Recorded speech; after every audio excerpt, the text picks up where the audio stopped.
MULATSCHAG. A new record and 3 murder stories on it. At least. Yeah. I've lost my count, but at least 3. Well, especially the one about boredom.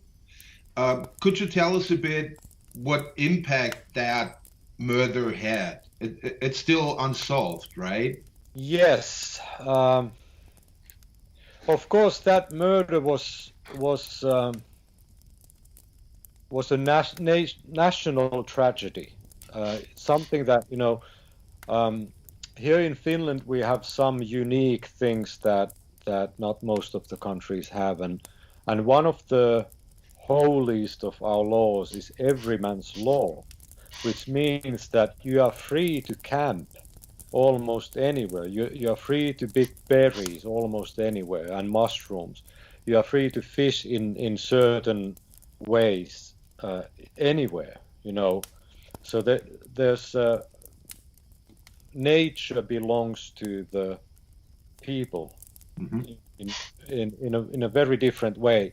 So the fact that young couple was just camping out there in their tent and was just brutally murdered, it's a nationwide shock towards this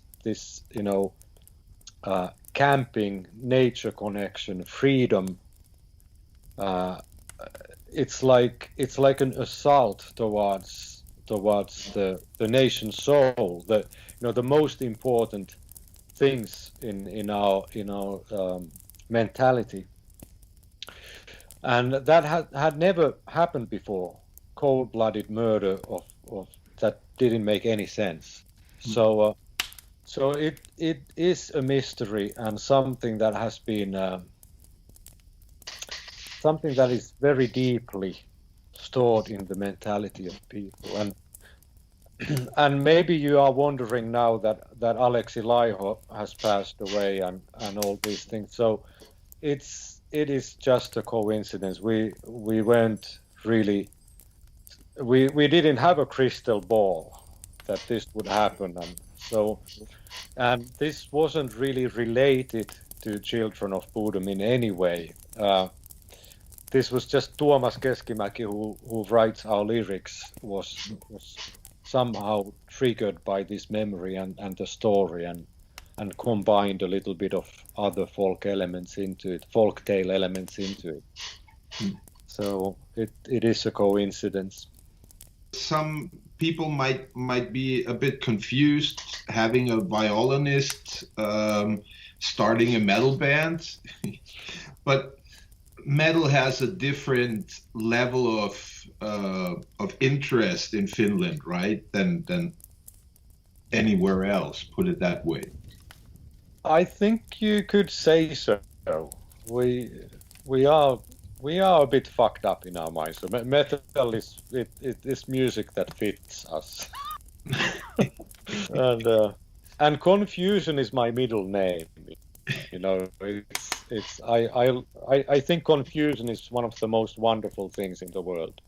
So for me, the reason why I joined Korpiklaani in the first place was that it is genuinely a unique band. It has a recognizable sound, and it is one of these bands that has succeeded in creating something unique that has like a signature of their own, and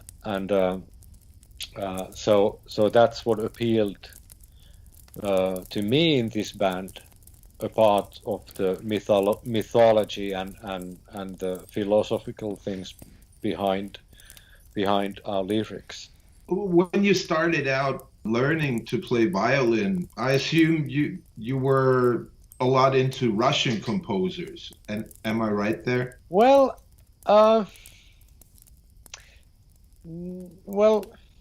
maybe you're not quite right. I mean, there were some violinists from Russia that were very important for me. The legendary players, David Oistra, Jascha Heifetz, these classical players that are world phenomenon. So those had a big impact to me, and and I don't know. Well, Jascha Heifetz, especially being Jewish and living in US for the later part of his life. I don't know if he would like to be called a Russian in the first place, but anyways, there is this there is a certain kind of a Slavic mentality that violin does carry very well, and that bit of a melancholic Slavic mentality in music is definitely something that is important to myself still today. Mm-hmm. And but from the composers, first of all, I started with classical violin, and I really loved.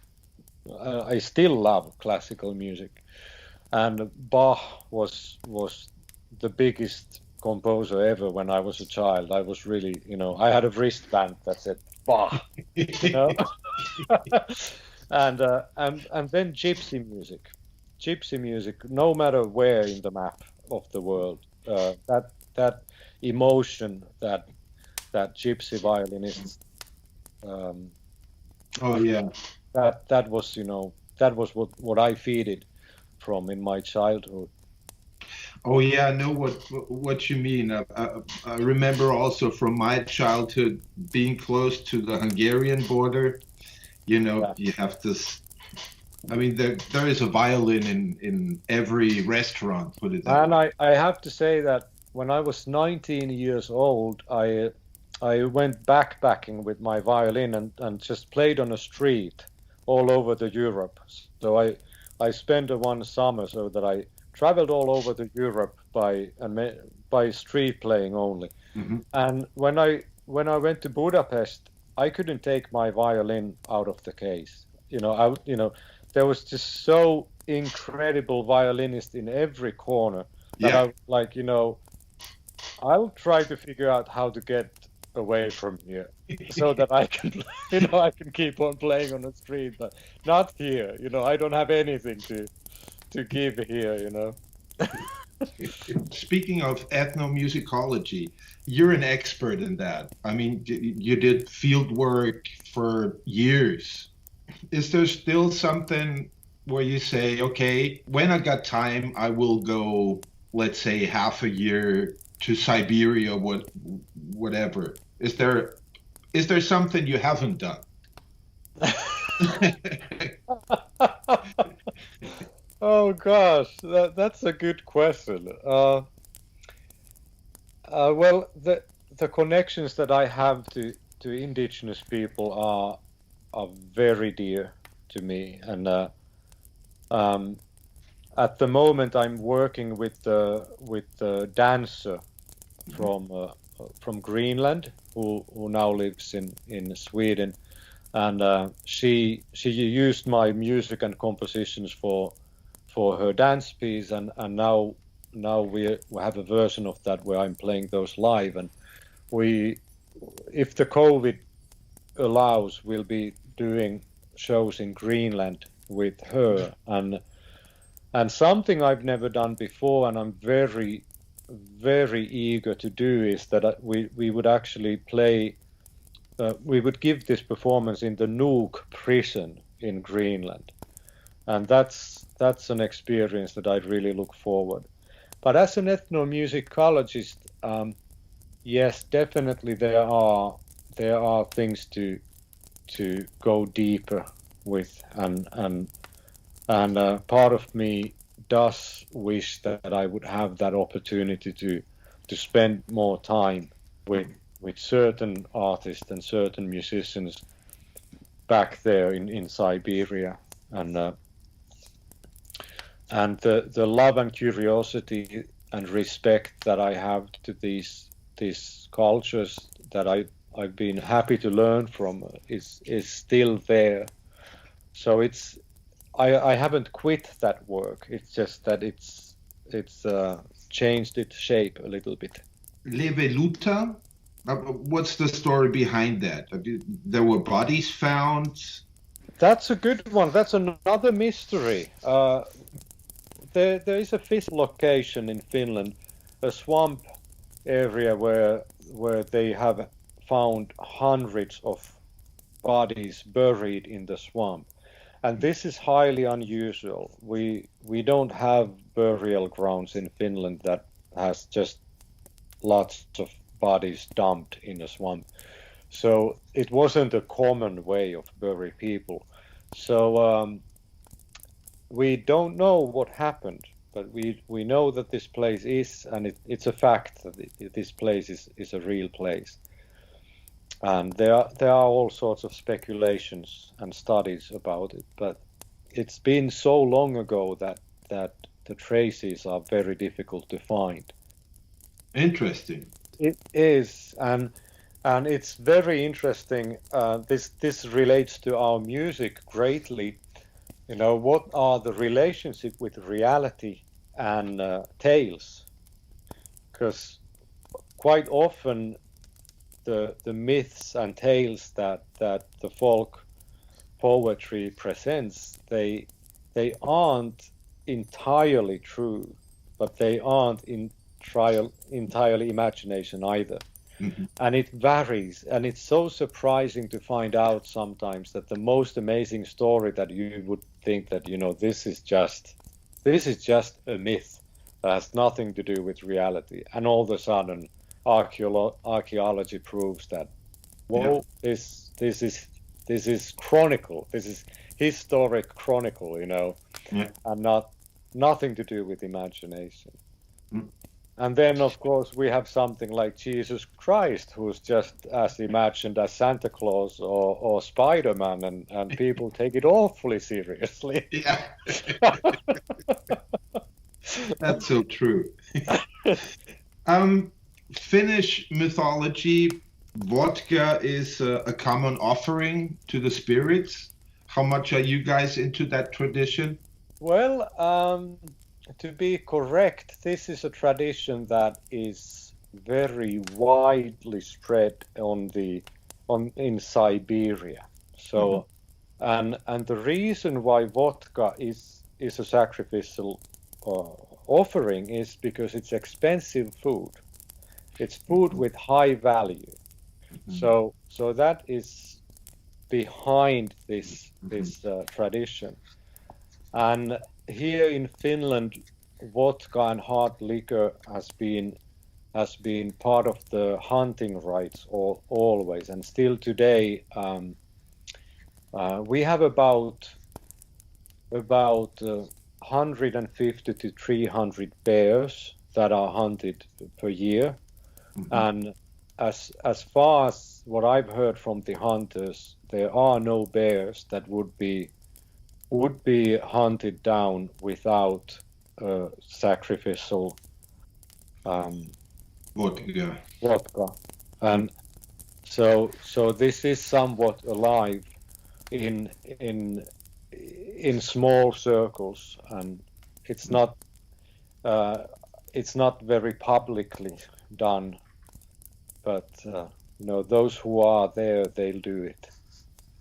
So there is no Finnish god that you drink vodka to before every show or something? No, not really.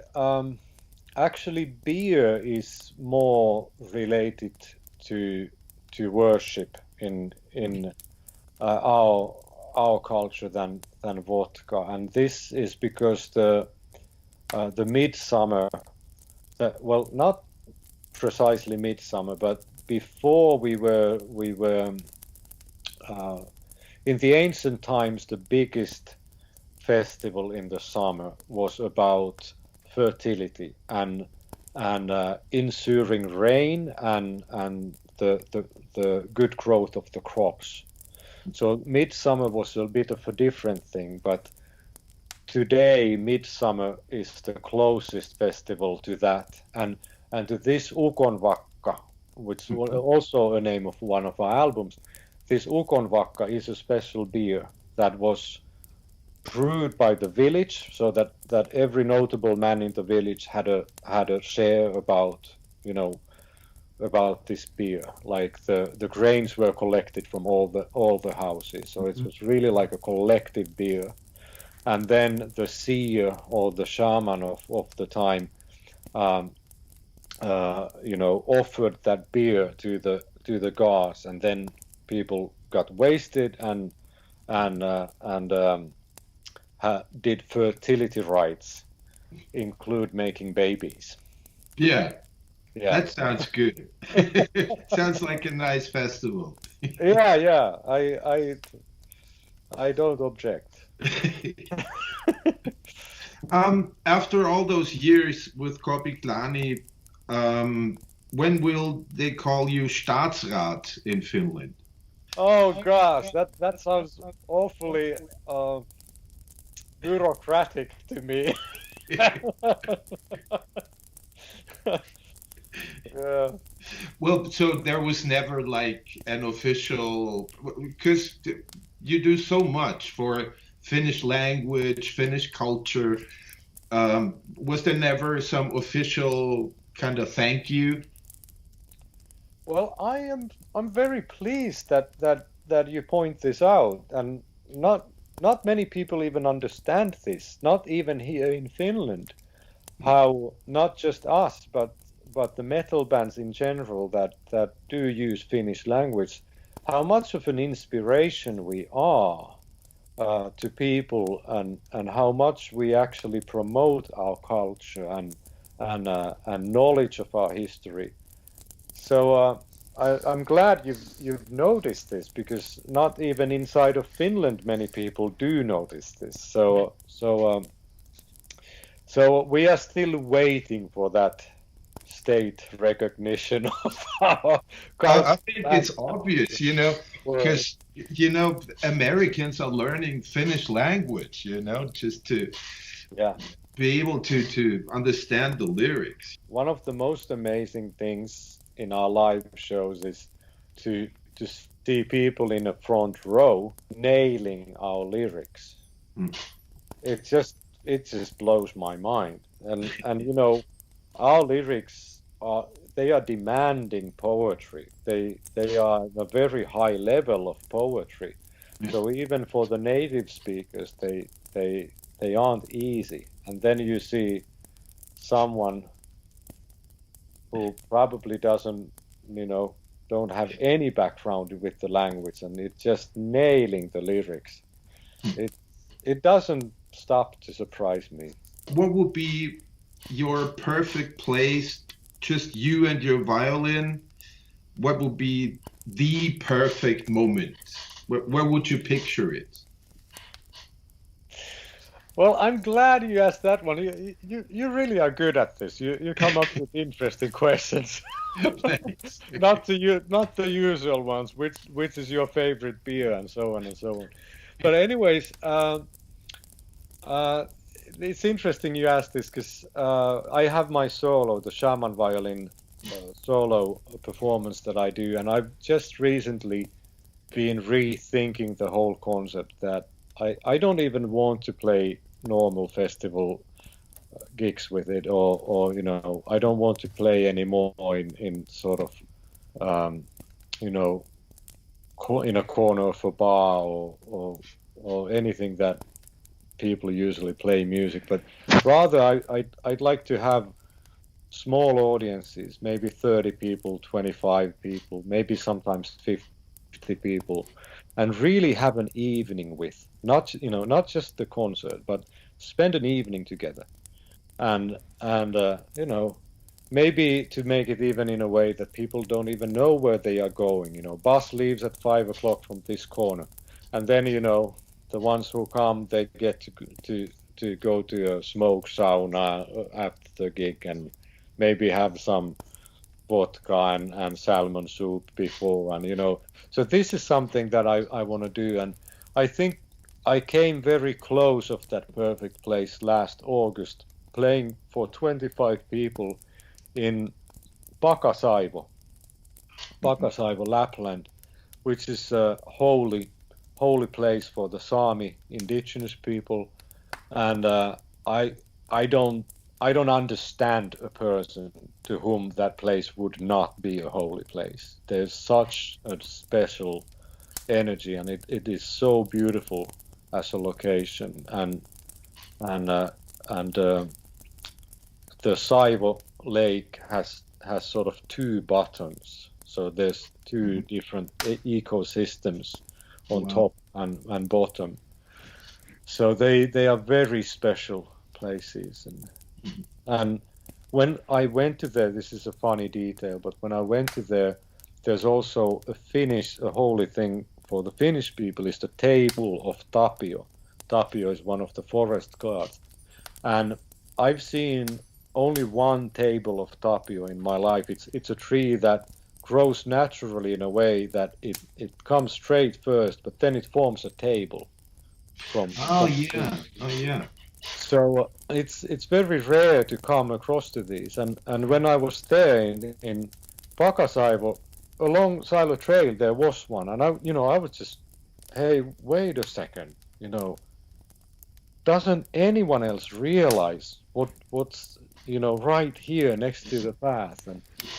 And I asked, there were some Sami people there, and I asked about, do they consider that as a holy thing? And they didn't really have an answer to that.